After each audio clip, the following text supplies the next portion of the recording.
안교 교과해설 방송을 시작하겠습니다. 이번 주에 우리는 에베소서 6장 1절로 9절에 나타난 말씀을 공부합니다. 바울은 에베소서에서 에베소와 아시아에 살고 있는 낙담한 교인들에게 기독교 신앙의 기본 원리를 가르치는 편지를 기록하였습니다. 이 에베소 교인들에게 보내는 편지는 그리스도가 가르치고 또 바울이 전달해 준 속죄의 원리, 그리고 하나님의 자녀가 된 빛의 아들들로서 이방인 그리스도인의 지위에 대한 기초적인 내용과 더불어 그리스도인들이 어떻게 살아야 할지에 대한 삶의 모범들에 대해서 권면하고 있는 그런 내용입니다. 지난주부터 우리는 바울이 그리스도와 교회와의 수직적인 관계를 기초로 해서 인간과 인간 사이의 수평적인 관계가 어떻게 맺어져야 하는지에 대한 권면들을 공부하고 있습니다. 특별히 지난주에는 남편과 아내의 관계를 복종과 사랑의 행위의 기초에서 살펴보았습니다. 그리고 그 이후에 이제 에베소서 6장에서 바울은 부모와 자녀의 관계, 그리고 상전과 종의 관계에 대해서 또 권면하고 있습니다. 이번 주에 우리는 이 두 관계, 즉 부모와 자녀의 관계, 그리고 상전과 종의 관계에 대한 바울의 권면을 공부하게 됩니다. 마르크스는 인간의 본질은 사회적 관계들의 집합이다라고 말했습니다. 자, 이 말은 사실 유물론적 사유에 입각한 것이지만 그럼에도 불구하고 우리에게 관계의 미학에 대한 통찰을 제공해주는 그런 말이라고 볼 수 있습니다. 사실 유물론적인 사유에서 이 세계는 아원자들 간의 관계를 통해서 형성되었고요. 그리고 우주를 지배하는 물리적인 법칙들은 모두 그러한 입자들의 관계 속에서 작동하고 있습니다. 이것이 이제 우리가 아는 양자역학이라고 하는 그런 개념들입니다.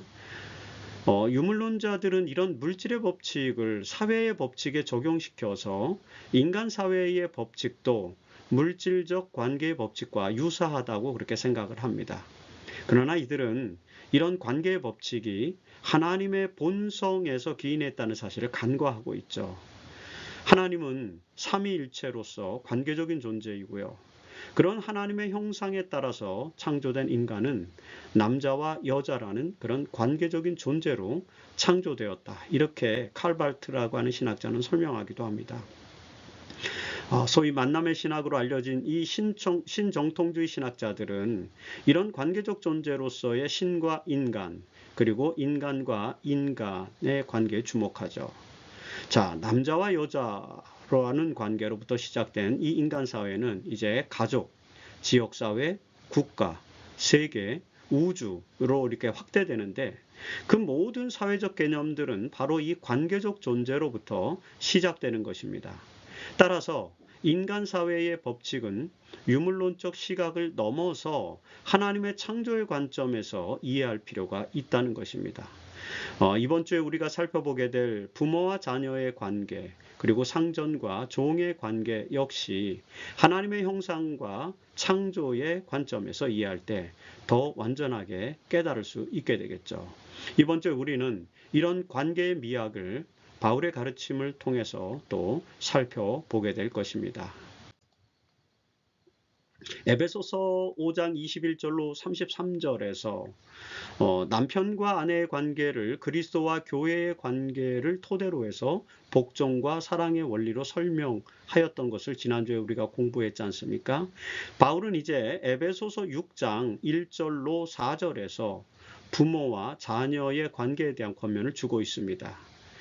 이 바울이 권면하는 부모와 자녀의 관계에서 우리가 요약할 수 있는 것은 이런 것이죠. 자녀는 부모를 공경해야 하고, 그리고 부모는 자녀들을 잘 양육시켜야 한다는 것입니다.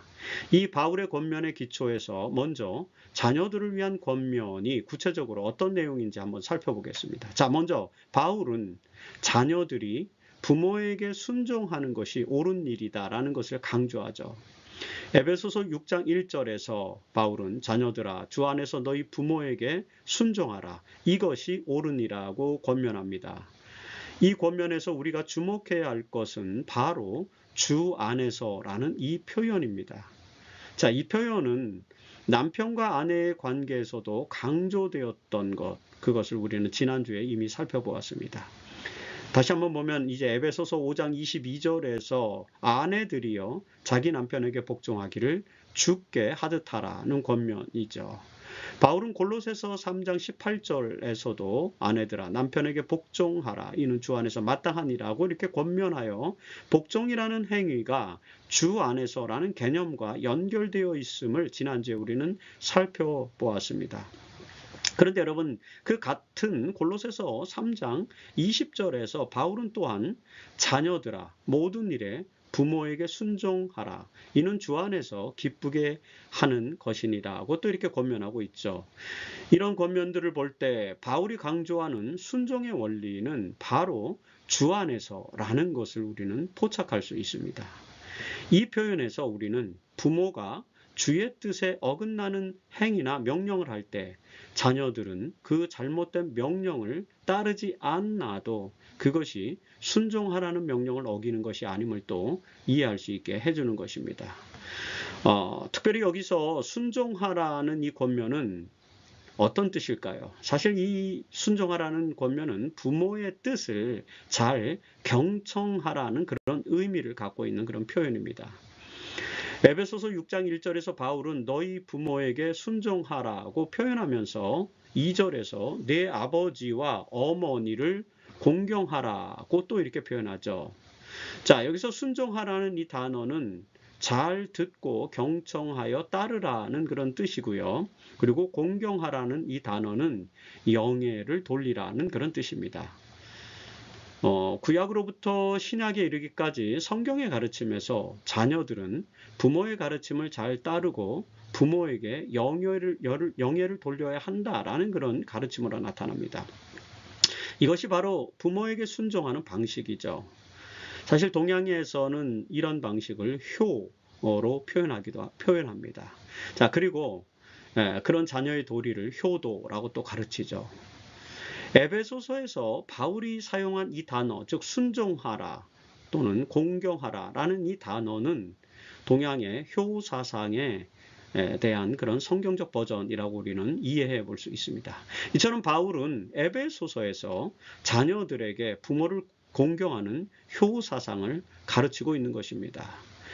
특별히 여기서 순종과 공경은 부모에 대한 무조건적인 복종이 아니라 부모와 자녀와의 관계적 개념에서 나타나는 것임을 이해해야 합니다.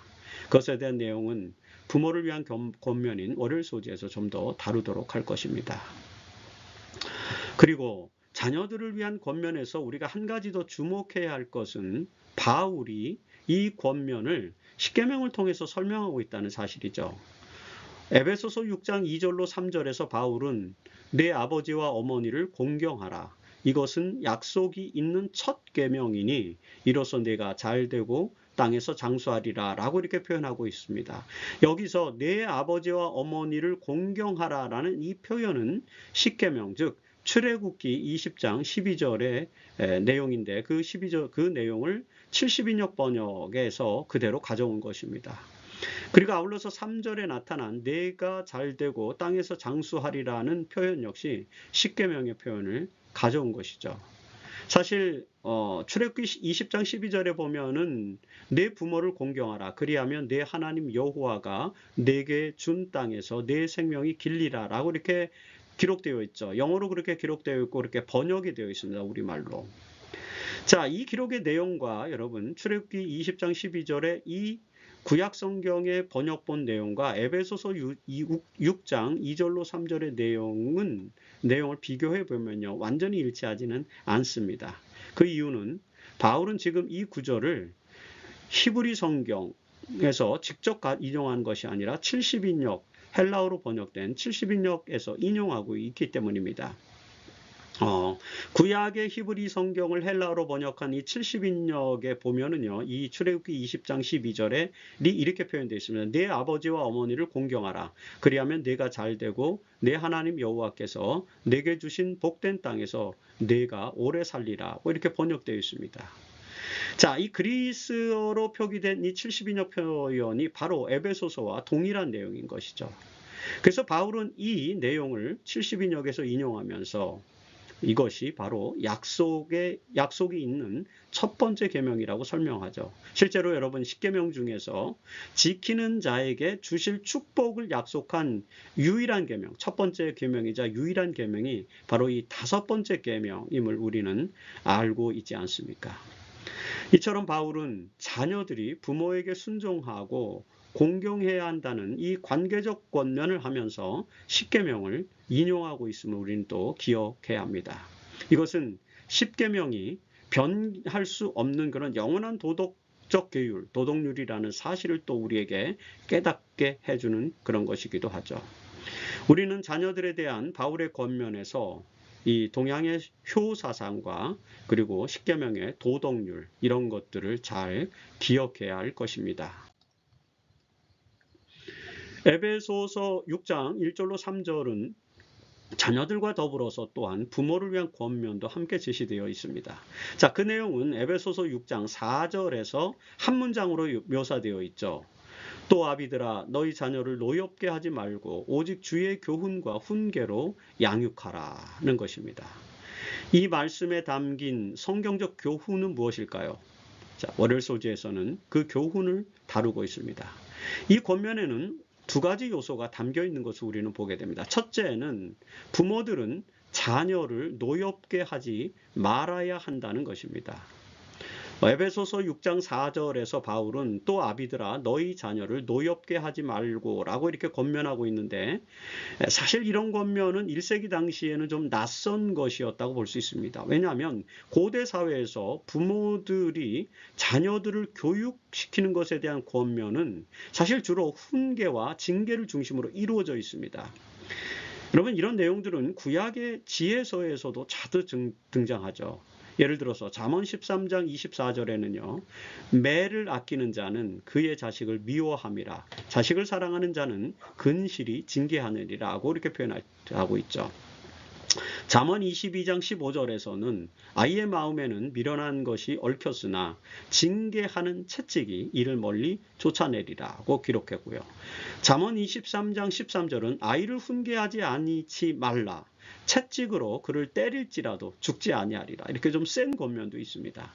그리고 잠언 29장 15절에 채찍과 꾸지람이 지혜를 주거늘 임의로 하게 버려두면 그 자식은 어미를 욕되게 하느니라고 또 이렇게 권면하죠. 자, 이런 권면들은 이 본 교재의 저자인 존 맥베이 박사가 기록한 것처럼 구약 성경의 외경의 하나인 집회서로 알려진 그런 시라크의 지혜서에서도 또 나타납니다. 시라크의 벤시락이라고 보통 알려진 이 시라크의 지혜서 30장 1절, 9절, 13절에는요. 아들을 사랑하는 자는 자주 채찍질할 것이다. 아이를 애지중지하면 장차 화근이 될 것이고 아들을 징계하고 수치를 당하지 않게 하라 라고 이렇게 권면합니다. 자, 이런 권면들이 바울 당시의 보편적인 가르침이었습니다. 그런데 여러분 바울은 여기서 자녀를 노엽게 하지 말라고 권면하는 것입니다. 일반적으로 폭력을 통한 훈계는 자녀들을 화나게 하는 것이므로 그렇게 해서는 안 된다라는 그런 권면으로 우리는 이 내용을 읽을 수 있습니다. 사실 우리에게는 종종 오늘날 꽃으로도 때리지 말라라는 그런 현대적 교훈을 받게 되는데 그런 교훈을 주목하면서요. 자녀를 위한 교육의 방식으로 매우 중요한 태도가 바로 바울이 말한 것처럼 자녀를 노엽게 하지 말라라는 이런 권면에서 우리는 확인해 보게 되는 것입니다. 자, 우리는 바울의 이 권면에서 이런 현대적인 가르침을 또 읽을 수 있다는 것 여러분 또 주목해 주시면 되겠습니다. 둘째는 오직 주님의 교훈과 훈계로 양육해야 한다는 그런 거죠. 자, 에베소서 6장 4절의 후반부에서 오직 주의 교훈과 훈계로 양육하라 라고 바울은 권면합니다. 사실 여기서 여러분 교훈과 훈계라는 단어는 같은 의미를 가진 다른 단어, 즉 강조어법으로 반복해서 기록한 것입니다. 교훈과 훈계는 모두 꾸짖음과 경고와 훈계와 지도 이런 것들을 포함하는 단어죠. 그래서 사실 이 단어들은 모두 교육을 의미하는 그런 단어로 가장 널리 사용되는 것들입니다. 그리스도인 교육은 교훈과 훈계로 이루어진다라는 것이죠. 이런 권면에는 앞서 잠언과 집회서 등에서 나타난 것과 같은 채찍질이 포함되기도 하는 것이죠. 그러나 바울은 지금 이 권면에서 오직 주님의 교훈과 훈계로만 해야 한다는 점을 강조하고 있죠. 따라서 우리는 이 내용에서 예수의 교훈과 훈계의 방식이 무엇인지를 또 이해할 필요가 있는 것입니다. 그렇다면 여러분, 예수의 교훈과 훈계의 방식이란 무엇을 말할까요? 사실 그것이 무엇인지를 정확하게 이해하기는 쉽지 않습니다. 그러나 우리는 성경을 통해서 힌트를 얻을 수 있죠. 특별히 마가복음 9장 36절로 37절에서 우리는 예수님의 교훈과 훈계 방식, 즉 예수님의 교육의 방식을 한 가지 목격하게 됩니다.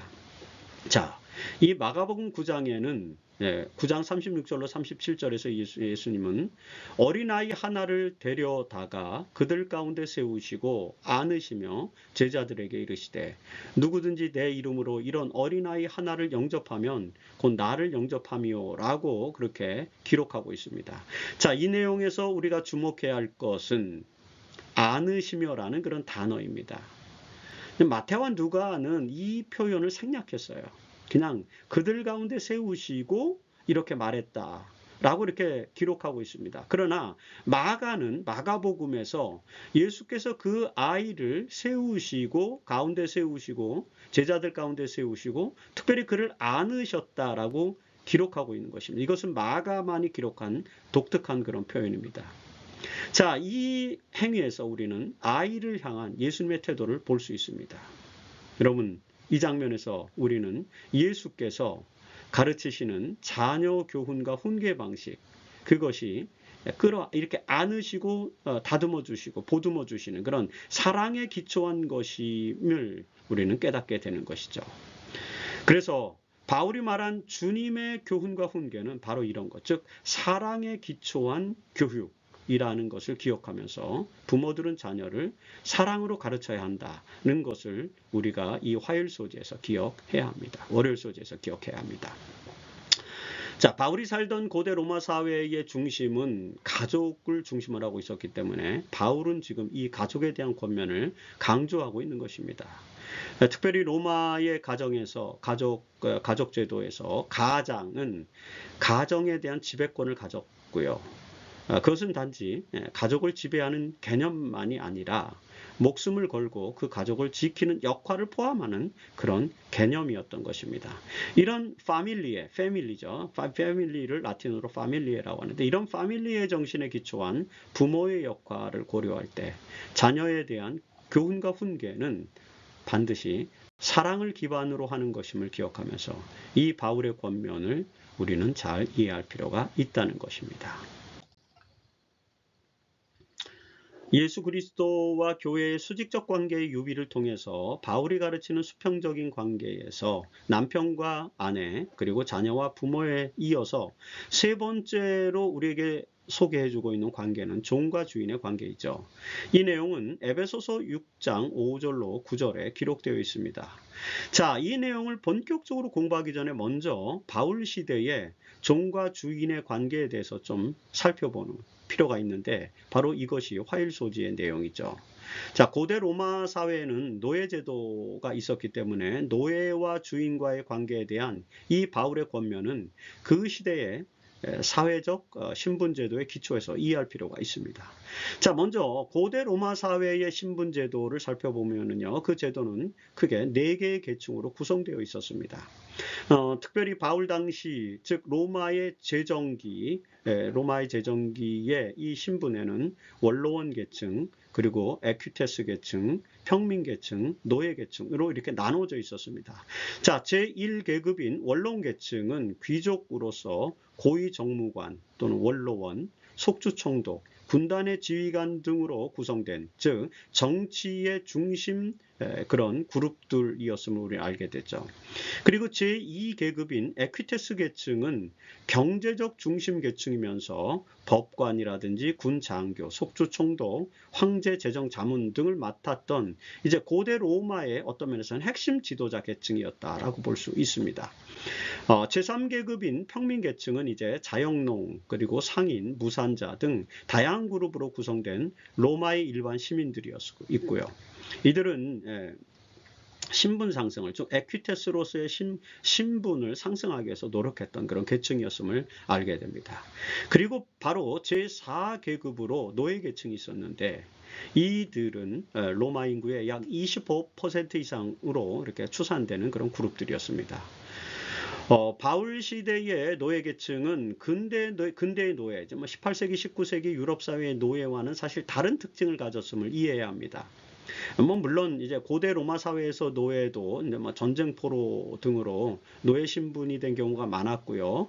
그리고 노예 시장에서 사고 팔 수 있었기 때문에 어떤 점에서는 18세기 이후에 식민지로부터 팔려온 노예들을 중심으로 한 유럽 사회의 노예 제도와 유사한 점이 있기는 합니다. 그렇지만 고대 로마 사회에서 노예는 예를 들자면 주인에게 봉사를 열심히 하면 면천, 해방될 수 있었습니다. 그리고 어떤 때는 스스로 재산을 모아서 돈을 주고 자유민의 신분을 살 수도 있었고요. 때때로는 교육을 받아서 건축가라든지 화가라든지 또는 철학자가 또 될 수가 있었습니다. 그리고 황제나 귀족의 비서 역할을 하면서, 그것도 노예죠. 비서 역할을 하면서 에퀴테스 계급으로 신분이 상승된 경우도 있었습니다. 이처럼 고대 로마 사회에는 계급으로 나누어져 있었지만 신분 변동이 가능한 사회였다는 것입니다. 그리고 노예에게는 절대로 해를 입히거나 죽이는 행위가 법으로 또 금지되어 있던 사회이기도 했습니다. 자, 이런 점에서 신약에 나타난 노예 또는 종의 개념은 근대 노예제도와는 다른 점이 있었다는 사실을 우리가 먼저 이해할 필요가 있습니다. 그리고 이런 역사적인 배경의 기초에서 바울이 권면하는 주인과 노예의 관계를 우리가 이해할 필요가 있죠. 먼저 바울이 언급한 종과 상전이라는 이 표현에 담긴 문맥적 이해가 필요하겠죠. 자, 여기서 종으로 번역된 이 단어는 그리스어로 둘로스인데 사실 이 단어는 19세기 노예 해방 직전에 서구 사회에서 있었던 그런 노예와 같은 개념이 아니라는 사실을 이해합니다. 사실 이 둘로스라는 단어가 17세기 킹제임스 버전에서는 이제 servant, 종으로 번역했겠죠. 그런데 20세기 들어서서 대부분의 번역본, NIV라든지 이런 번역본에서 slaves, 노예로 또 번역되기도 했습니다. 그러나 이제 최근 번역본에서는 다시 servant 혹은 bond servants라고 이렇게 번역하고 있습니다. 자, 이런 번역상의 변천에는 번역의 문화사가 또 포함됐다라고 볼 수 있죠. 아무튼 이 둘로스라고 하는 그리스어 단어는 단순한 노예, 그러니까 slaves 그런 뜻이 아니라 주인과 충성스러운 관계에 있는 섬기는 자를 지칭하는 그런 의미를 담고 있는 것입니다. 이런 점에서 바울은 늘 자신을 그리스도의 둘로스, 종이라고 이렇게 표현하기도 하죠. 그리고 여러분, 여기서 상전으로 번역된 단어는 그리스어로 쿠리오스죠. 주님, 주라는 그런 뜻입니다. 이 단어에는 자신에게 속한 종의 생사 여탈권을 가진 그런 존재라는 의미를 포함하고 있습니다. 사실 그래서 고대 로마 사회에서 황제는 종종 쿠리오스라고 이렇게 불렸죠. 그리고 여러분, 예수님의 제자들도 예수님을 그래서 또 쿠리오스로 지칭하기도 합니다. 예수님의 가장 대표적인 명칭이 바로 이 쿠리오스, 주님이라는 명칭이죠. 자, 이처럼 주인은 종의 생사 여탈권을 가졌지만 또한 가족처럼 그들을 돌볼 책임이 있는 그런 존재였습니다. 따라서 종의 직분이 있듯이 주인의 직분이 있음을 우리는 이 시기의 사회윤리적 이해를 통해서 인식할 수 있는 것이죠. 에베소서에서 바울의 권면은 바로 이런 종과 주인의 직분이 무엇인지에 대한 것을 가르치고 있는 것입니다. 특별히 바울은 고대 신분 사회에서 하나님의 원칙, 즉 근본적으로 노예 제도는 하늘의 법칙이 아니기 때문에 계급 사회에서 가져야 할 주인과 종의 윤리를 이제 기독교적 차원에서 제시하고 있는 것으로 우리는 해석할 수 있어야 합니다. 사실 바울은 노예 해방과 같은 것들을 근대의 노예 해방 같은 그런 것들을 강조하지는 않았지만 이 말씀에서 신분 계급을 초월한 형제는 분명히 강조하고 있고요. 그런 형제가 기독교 신앙의 기초가 된다는 사실을 또 그의 편지서들을 통해서 계속해서 보여주고 있습니다. 이러한 이해를 바탕으로 해서 초기 교회는 귀족과 평민과 노예가 그리스도 안에서 하나의 형제자매가 되는 그런 신앙 공동체를 세울 수 있었습니다. 그리고 그런 신앙 공동체의 모습이 스토아적 사상을 가졌던 이 로마인들에게 매우 고결한 종교적 윤리로 또 인식될 수 있었던 것입니다. 우리는 이런 초기 기독교의 가르침을 토대로 해서 이 바울의 권면을 잘 이해할 필요가 있다는 것이 바로 화일서지의 내용입니다. 자, 그럼 바울이 강조하는 주인과 종의 관계에서 이제 종은 어떤 윤리적 태도, 즉 에토스를 가지고 주인을 섬겨야 할까요? 사실 이 질문은 사회적으로 자유와 평등이 이미 실현된 우리 현대사회의 정신에 기초해 볼 때 좀 문제가 있을 수 있어요. 그런 질문이 가능하냐 이렇게. 그러나 우리는 1세기의 로마 사회에서 바울이 권면하고 있는 내용의 본질을 이해하기 위해서 이런 질문을 할 수밖에 없는 것입니다. 바울은 에베소서 6장 5절로 8절에서 종이 주인을 상대로 해서 가져야 할 기독교 윤리적 가르침을 지금 제공하고 있습니다. 그 내용은 다음과 같이 정리할 수 있어요. 첫째, 종들은 성실한 마음으로 주인을 섬겨야 한다는 것이죠. 에베소서 6장 5절에서 바울은 종들아 두려워하고 떨며 성실한 마음으로 육체의 상전에게 순종하기를 그리스도께 하듯 하라. 정말 여러분 강조가 되는 그런 단어들이 많이 나옵니다. 자, 바울은 지금 육체적 주인과 종의 신분이 있음을 이제 언급하면서요. 그들의 관계에서 종은 그 주인에게 두려워하고 떨며 성실한 마음으로 순종해야 한다라고 이렇게 강조하고 있죠. 그런데 이 단어들의 의미를 우리가 이제 원어적으로 잘 살펴봐야 됩니다. 자, 여기서 순종하라는 이 단어의 헬라어 단어, 그리스어 단어는 사실 아내와 남편 그리고 자녀와 부모와의 관계에서도 이미 나타난 그 단어, 동일한 단어입니다. 즉 포보스라고 하는 단어죠. 따라서 이 포보스라는 단어는 지난주에도 우리가 설명했듯이 신뢰감으로 나타나는 존경을 의미하는 것이라는 사실을 우리 이미 공부를 했습니다.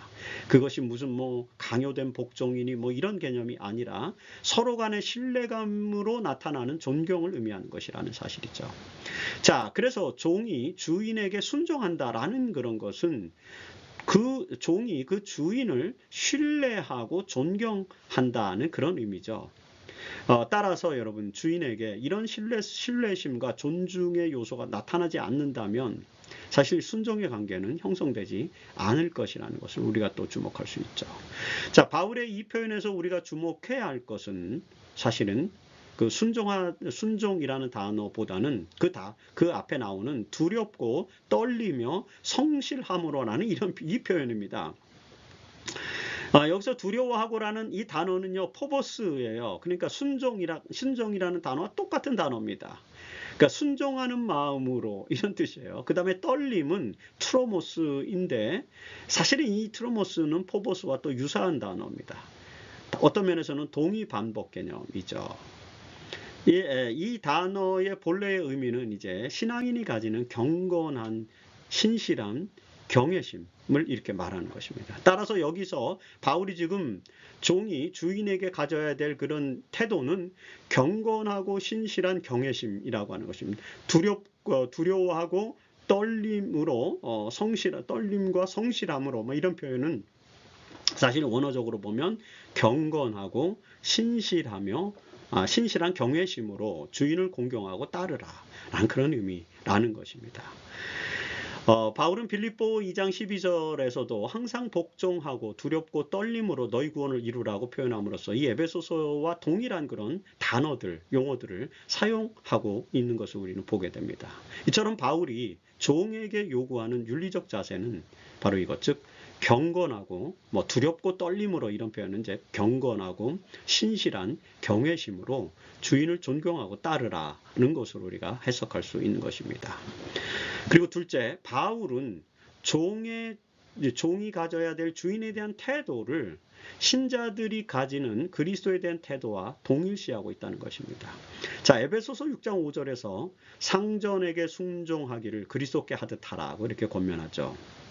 그 외에도 여러분 그 앞에 이제 그 다음에 6절로 7절에서 보면은 그리스도의 종들처럼, 그렇죠? 그리스도의 종들처럼 마음으로 하나님의 뜻을 행하고 기쁜 마음으로 섬기기를 주께 하듯 하라라고 이렇게 또 권면하는 것입니다. 자, 이런 내용을 통해서 우리는 바울은 언제나 수평적인 인간관계를 수직적인 하나님과 인간과의 관계로부터 유추하고 있다는 사실을 깨닫게 되죠.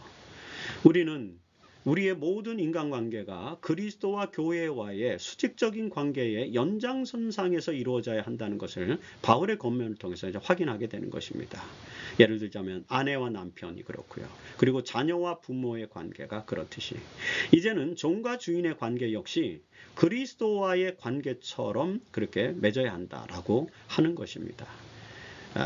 예를 들어서 아내와 남편이 그리스도께 하듯 하고, 그렇죠? 자녀와 부모가 그리스도의 뜻에 따라 순종하고 사랑해야 하듯이 종과 주인도, 종도 주인에게 죽게 하듯 해야 한다라는 그런 말씀으로 읽을 수 있는 것입니다. 이처럼 바울의 사상에서 우리는 모든 인간관계의 중심이 그리스도와 교회와의 관계에 기초해야 한다는 것을 깨닫게 되죠. 이런 관계론적인 깨달음이 우리의 인간관계를 더욱더 신실하고 풍성하게 만들어줄 수 있다는 사실을 기억하는 이번 주 교과 공부가 되기를 바랍니다. 자, 그리고 셋째, 주인을 위한 종의 성실한 봉사는 넉넉한 보상을 받게 된다는 것을 또 바울은 말합니다.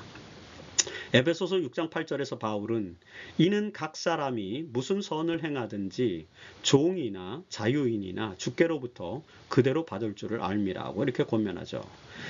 바울은 먼저 종이 주인을 섬길 때 기쁜 마음으로 섬기기를 주께 하듯 하고 사람에게 하듯 하지 말라라고 에베소서 6장 7절에서 권면합니다. 자, 아내가 남편을 섬길 때도 주께 하듯 해야 하고 또 자녀가 부모를 순종할 때도 주 안에서 해야 한다고 권면하면서 바울은 이번에도 종이 주인을 섬길 때 기쁜 마음으로 주께 하듯 하라고 이렇게 권면합니다. 자, 이렇게 하면 그 선행의 대가를 주님께로부터 받게 될 것이다 라는 점을 강조하는 것입니다. 다시 말해서 그리스도를 주로 모시는 그리스도인인 종들은, 그리스도의 종들은, 그리스도인인 종들은 그의 주인을 기쁜 마음으로 섬기면 주님께서는 그런 섬김에 대한 대가를 충분하게 주실 것이라는 것입니다. 하나님께서는 우리가 다른 사람들을 위해 베푼 선행을 구원의 상급으로 갚아주실 것입니다. 이런 하나님의 섭리를 이해한다면 종은 더 성실하게 주인을 섬기게 될 것이고 그것이 모본이 되어서 종과 주인의 관계가 하나님께서 원하시는 그런 인격적인 관계가 될 수 있을 것이라고 바울은 지금 가르치고 있다는 것을 우리는 이해할 수 있는 것이죠. 이런 종과 주인의 관계라면요. 노예제도가 만연한 사회에서조차도 하나님 나라의 뜻을 그들 공동체 안에서 구현할 수 있게 될 것임을 우리는 또 바울의 권면을 통해서 깨닫게 되는 것입니다. 바울은 주인을 향한 종의 에토스, 윤리적 태도를 설명한 후에 또한 종을 향한 주인의 에토스 또한 강조하고 있죠. 자, 에베소서 6장 9절에서 이 한 절에서 바울은 상전들아, 주인들아, 너희도 그들에게 이와 같이 하고 위협을 그치라. 이는 그들과 너희의 상전이 하늘에 계시고 그에게는 사람을 외모로 취하는 일이 없는 줄 너희가 알미라고 이렇게 권면하죠. 자, 이 말씀에 나타난 주인의 윤리적 태도, 즉 에토스와 관련해서 우리가 깨달아야 할 교훈이 무엇인지 목요일 소재에서 살펴보게 되죠. 먼저 바울은 주인도 종을 대할 때에 죽게 하듯 해야 한다라고 이렇게 말합니다.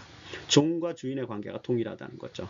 에베소 6장 9절에서 주인들아, 상전들아, 너희도 그들에게 이와 같이 하고 위협을 그치라 이렇게 권면하는데 여기서 주인도 종들에게 이와 같이 하라는 것은요, 종들이 주인을 기쁜 마음으로 섬기기를 주께 하듯 하고 사람에게 하듯 하지 말라라는 이 7절의 말을 언급하는 것이죠. 그거를 받는 것이죠.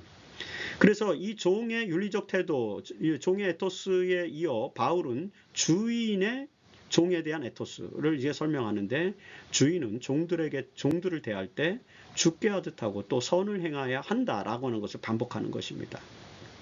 여러분, 그렇다면 주인이 종에게 선을 행한다는 것은 도대체 구체적으로 무엇을 말하는 것일까요? 네, 이런 것입니다. 종에게 주인은 친절하게 말해야 된다. 합리적인 임무를 부여해야 되고요. 적절한 보상을 주어야 되고, 그리고 인격적으로 대우해야 된다. 이런 것들이 아닐까요?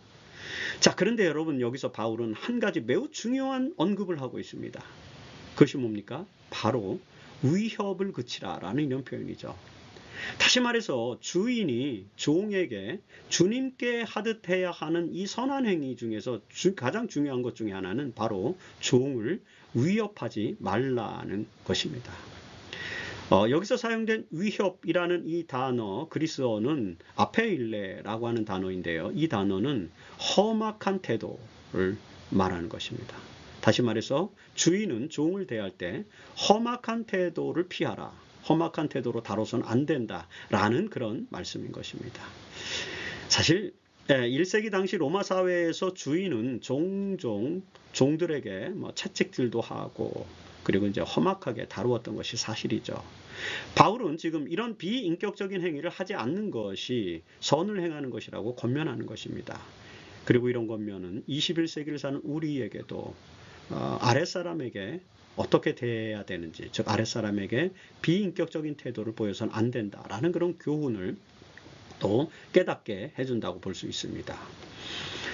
주인이 종을 비인격적으로 다뤄서는 안 되는 이유에 대해서 설명하면서 신앙적인 관계에서는 주인도 하나님의 종이기 때문이다라는 그런 표현을 지금 바울이 하고 있거든요. 자, 에베소서 6장 9절의 중간 부분에서 바울은 이는 그들과 너희의 상전이 종들과 주인이 하늘에 그들 그 주인들과 그 다음에 그들 즉 종들과 너희 주인들의 상전 주인은 거죠. 그러니까 종과 주인의 주님은 상전은 하늘에 계시다라는 그런 표현입니다.